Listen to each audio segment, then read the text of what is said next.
Hi, good afternoon. Welcome to the Leave Your Legacy on the Pals podcast. I'm Kenny Boyd, and my good friend, actor, director Greg Rogers is here today. Greg, thanks for being here. Thanks for having me, my friend. So let's start from the beginning. Where are you from? I was born at a very young age in St. John, New Brunswick.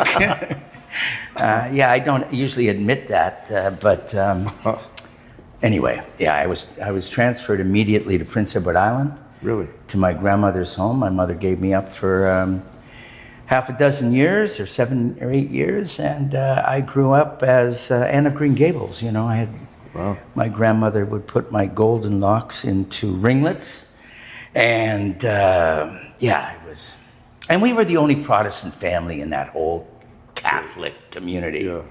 And as of today, where you have a community center, we didn't go to their church. That was the community center. So my early acting consisted of driving my pedal car with Icky Ishkabibble, Harry Shabubi, and Joe Badeau. And we would get drunk. All my fantasies were adult because I didn't hang out with children. Okay. You know? Yeah. And I could step dance with the best of them. I played poker by the time I was 4. Really? Yeah, my uncles came back from the Korean War. And my Uncle Don, he had a beard that he won $1,000 prize in the armed forces or whatever. Right. And it scared the shit out of me.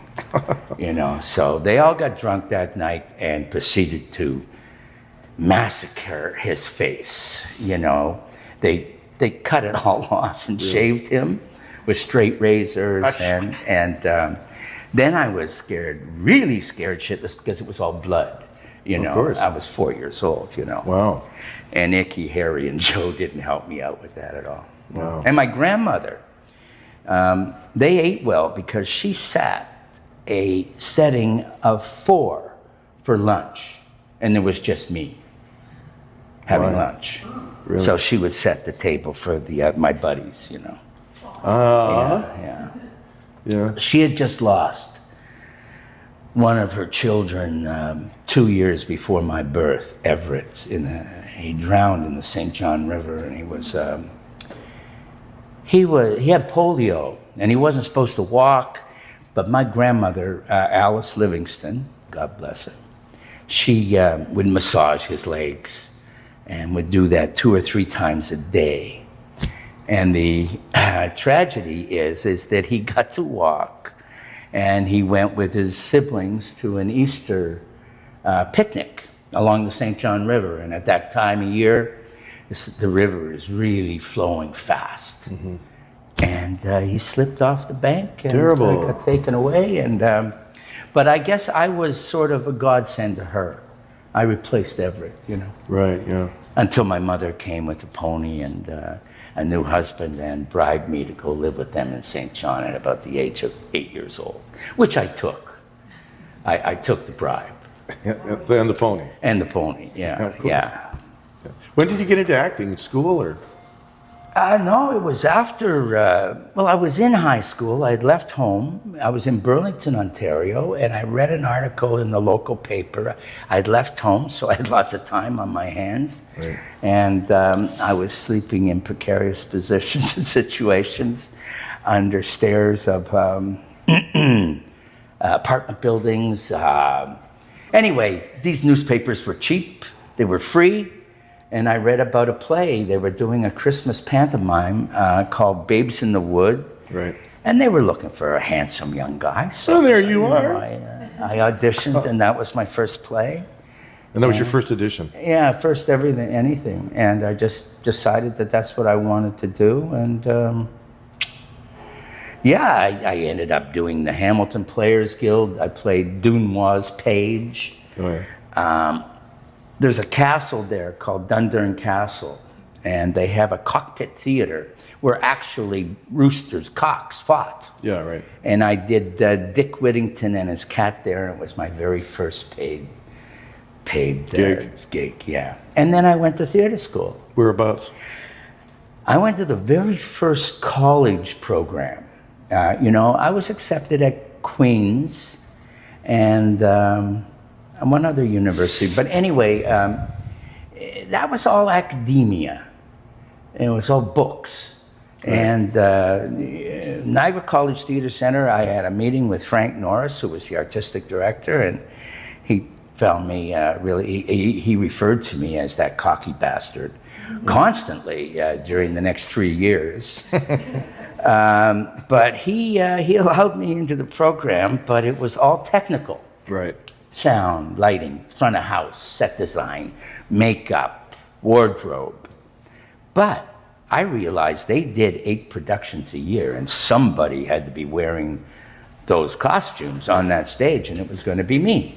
Right, good. So that's... and you were there, what, 4 years, 2 years? Actually, it was a 2-year course, but a 3rd year was invitational. And they would place you. That's one guy went to Stuttgart in Germany. Another guy went to St. Lawrence Center. But we started with 68 students.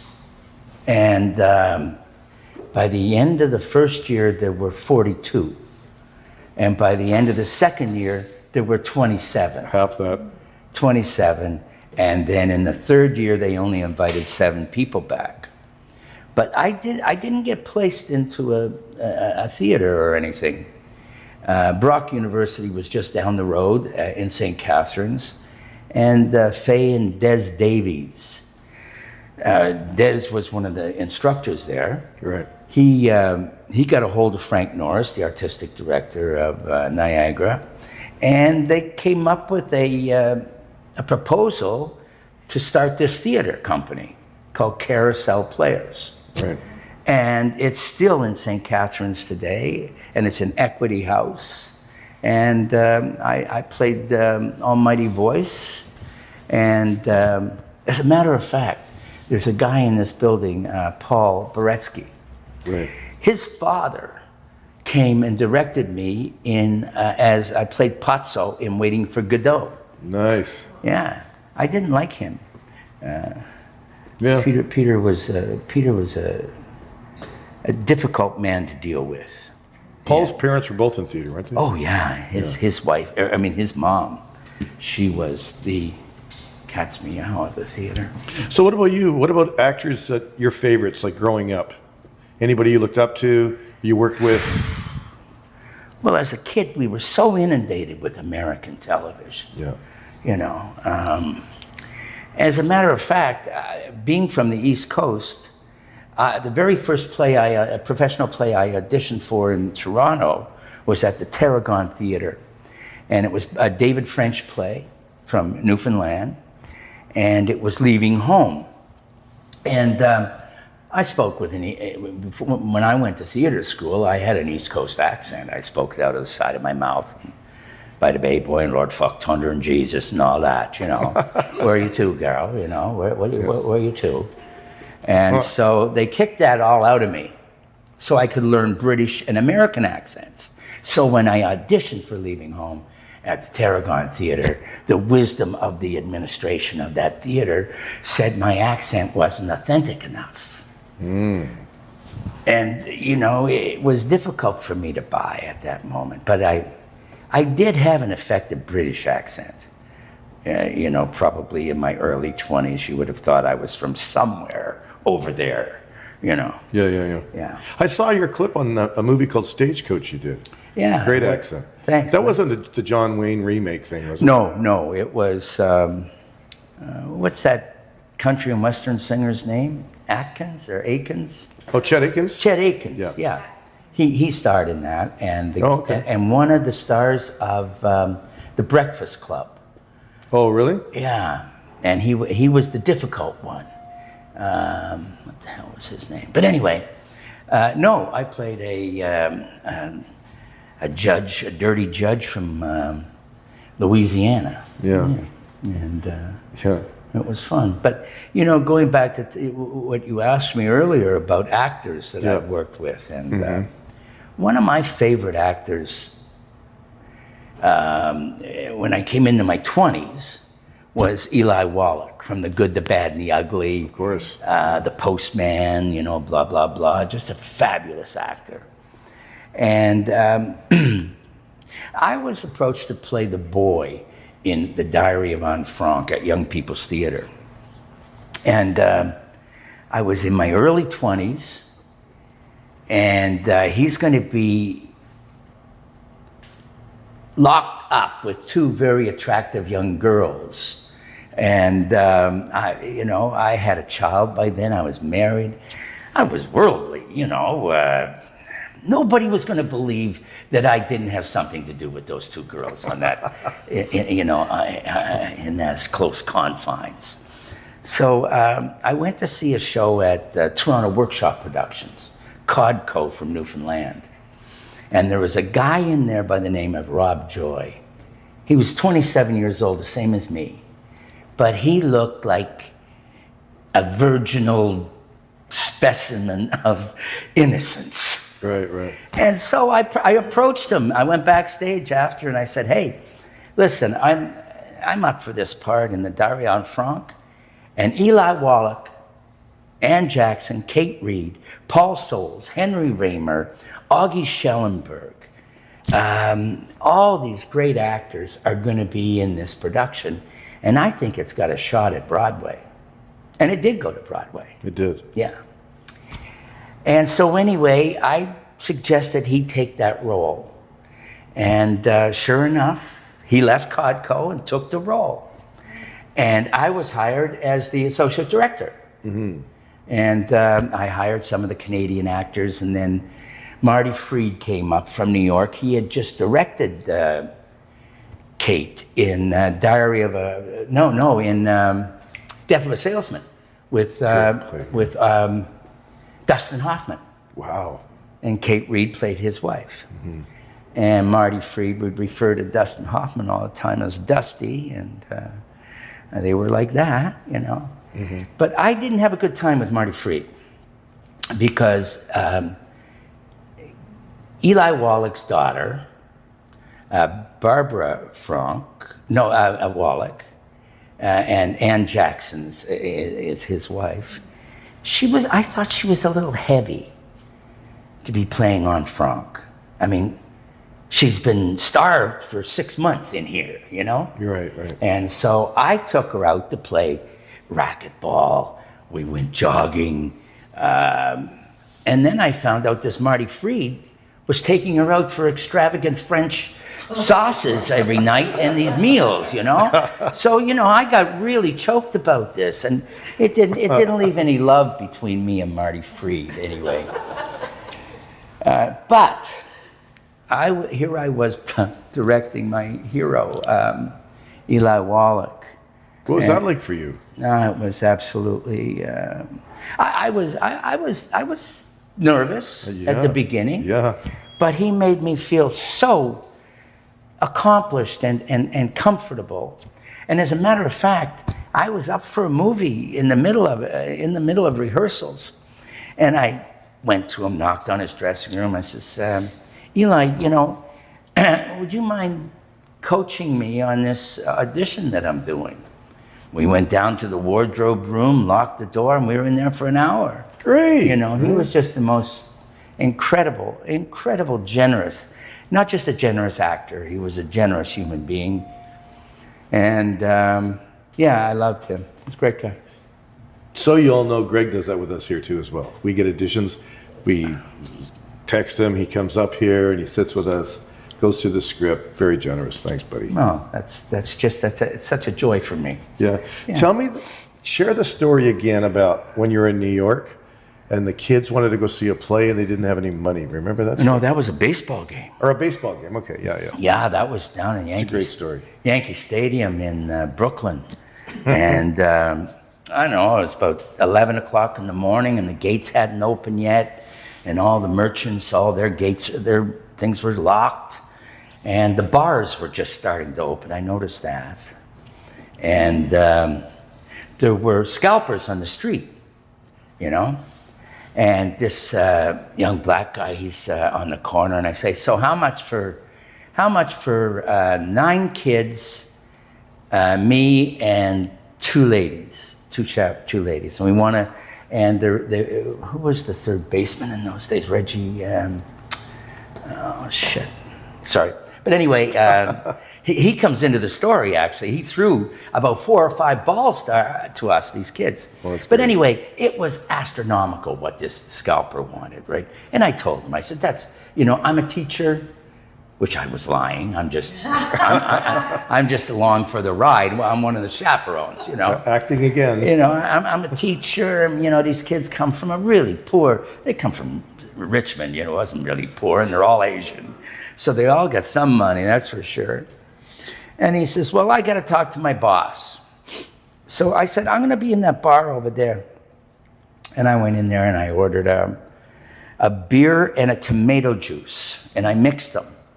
And just as I did that, the bartender was saying, "Ooh, geez, whoa, ooh, man, what are you doing? You know, that's disgusting, you know." Yeah. And this big red-headed Irishman walked in, and he's got to be about 6'3", and freckles all over the place. And he said, "I hear you're looking for tickets to go to the ball game." And I said, "Yeah, I got 9 kids." He says, "You know, I got a soft spot for teachers." He says, when I was in grade 6, this teacher, he took me under his wing. And he had tears welling up in his eyes. And he says, you know, and he grabbed me around the shoulder. And he says, "You know what? I'm going to give you a deal, because I love teachers." And he could hardly get the words out. He was so emotional. And he took out those tickets. There were tears on the tickets, for Christ's sake, when he handed them to me. And they were $60 tickets, and he gave them to me for $20 a piece. Wow. Yeah. Yeah. And I bought him a beer. And he looked at, he said, "What are you drinking, man?" You know, as well, you know, it's a red eye where I come from. That's what it's called, you know. Yeah, I do clam and And beer. I took all those kids in there for. They must have loved that. Oh boy, and they got to buy all the food and crap they wanted to eat, and some of them even bought some paraphernalia at the shops, you know, like jerseys and stuff like that. That's a great story, don't you think? Yeah. Yeah, really good. But anyway, it was fun to do, and it made for a good story later. It sure And you did. know, when I was in New York, I got to take, because my wife at the time, she was the head of the drama department for a school out in Richmond. It's the only French school in Richmond, and it's a Scottish name for a French school anyway. Yeah. It'll come to me. But I had just done a show maybe about 5 years before that at the Theatre Calgary. And Harold Baldridge was the artistic director of Theatre Calgary. And he left and took over the Actors Studio in New York. In New York, yeah. In New York. Wow. And I phoned him and I said, "I'm coming to New York." And he had some... He told stories about me as a young actor too on those tours of Richard III. Anyway, he says, "Rogers, get it. Yeah, my students will have a laugh. Come on and visit us, you know." So I did. I brought all my students, and he had all his regular students there, and had me up on the stage and introduced me, and proceeded to tell some anecdotes with regards to me one time falling asleep as the king. On stage. On stage. I was hungover. I was touring, and there's nothing.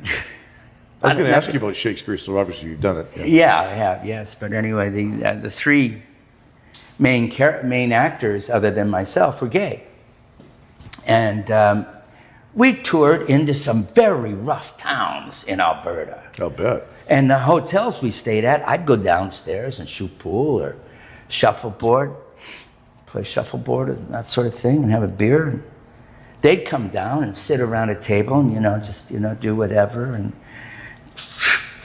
And I would end up getting in trouble with these guys, I'd end up getting in a fight or something, or whatever would take place. In Calgary itself, when I first arrived, I stayed in the St. Regis Hotel, Right. which is one of the tougher hotels in Calgary. But oh man, I came in. I didn't see anything because I came in on the midnight flight, and was picked up, taken right to the hotel, and they had a bathtub that the water came from the bottom, and I could lay in the bathtub, and it was like it's a jacuzzi, you know. Yeah. Anyway, I finally got to sleep, and I was up in the morning, and then knock on the door, and it's these three guys.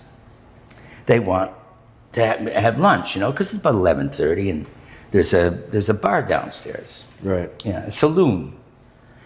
More like. I said, okay, just give me a chance to get dressed, and you know, they're still going, you know, sort of thing over me, and I was somewhat attractive in those days, you see.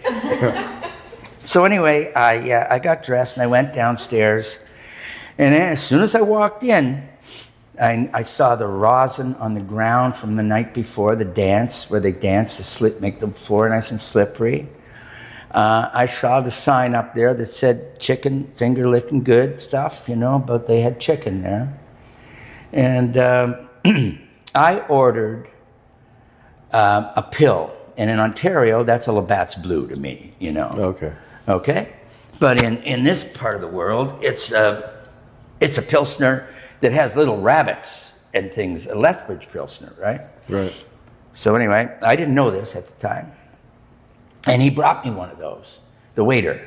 And I said, no, man, one of those over there. And I pointed to this table where there was a Labatt's Blue bottle and 3 Indians, 3 native Aboriginals, right? Indigenous people. And before he even brought the beer, this great big buck walks around about 4 tables, and I know he's coming to me. You know, I just know it. And he leans right down beside me and he says, "You're making fun of the way I eat." God. I said, "Buddy, for fuck's sake, everybody eats chicken with their hands. Don't be so fucking paranoid." Well, he roundhoused me under the chin from where he was. I took the chair with me and slid in the rosin. And I got 4 stitches on the inside and 6 stitches on the outside. And my veins were hanging on my chest. They're dangling on my chest like this, right? And I got up, and he's coming at me again.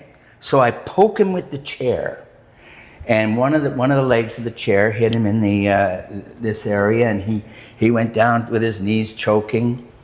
And this other native guy came and grabbed him by the hair. I thought he was coming after me, but he grabbed him by the hair with one hand and hit him with all his might, ripped his hair out of his head with this hand, and did it again, and held it up. Behind me, his buddies were coming at me from behind, and he held it up in my face like this. I thought he was showing me, and I'm going, yeah, that's really fucking impressive, man, as I'm keeping my chin together. And this is at noon? This is at noon. Oh, yeah, God. yeah. So I stuck around and listened to some of his anecdotes, holding my chin together. Oh, Did you have a show that day? No, we were just traveling. starting rehearsing. We're just Okay. rehearsing Yeah, at that time. We were rehearsing at Theatre Calgary. Anyway, before I went to the hospital to get attended to, I had to go upstairs with him because I was so thankful that he saved my life, and have a whiskey, right? Holding your chin? Holding my chin together with napkins and changing them all the time because there's quite a bit of blood. And he served this shot of whiskey to me, and I told him I only have one because I got to get to the hospital to get this attended to. And I noticed over his eye he had a scab, and it had broken open during his physical action. Yeah. And he said, "Oh, that's nothing." He says, "That I got hit with a whiskey bottle, but it's okay. It was imported from Saskatchewan." Oh, God. Crazy.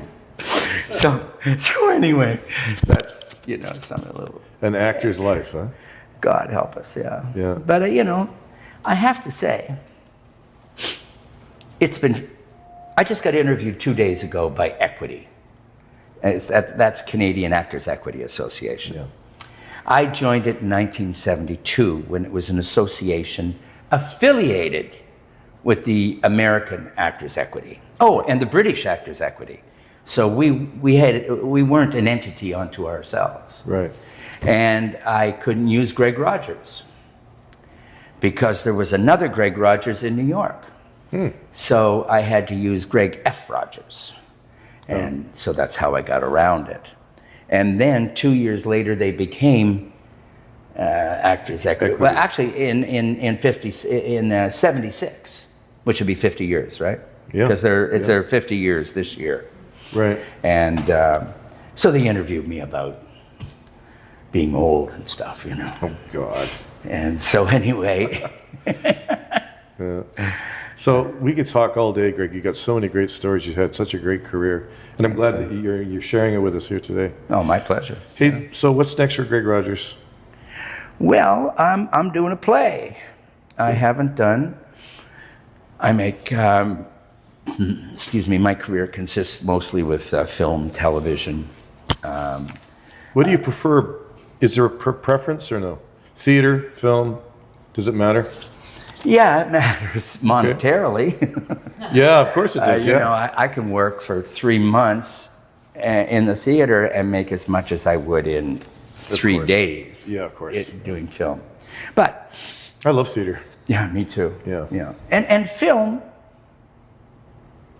my theory, you know, is that film and television is like instant coffee, and theater is percolated coffee. You know, Love that. Yeah. you get 3 weeks to rehearse and really work on it, Dig in. and make it yours.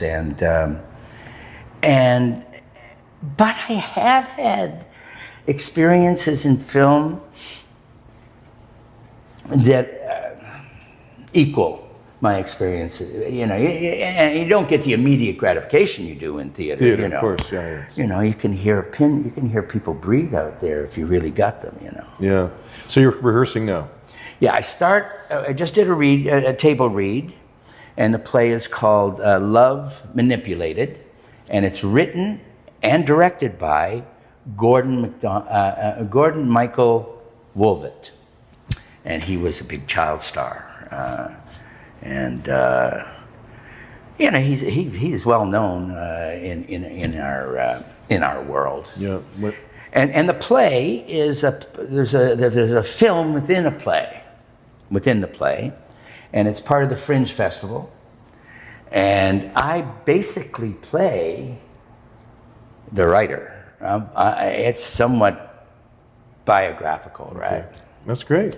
And We'll have to go and see it. yeah, it's very funny. It's very poignant, and anytime it comes to do with men and women's love, and it can be quite.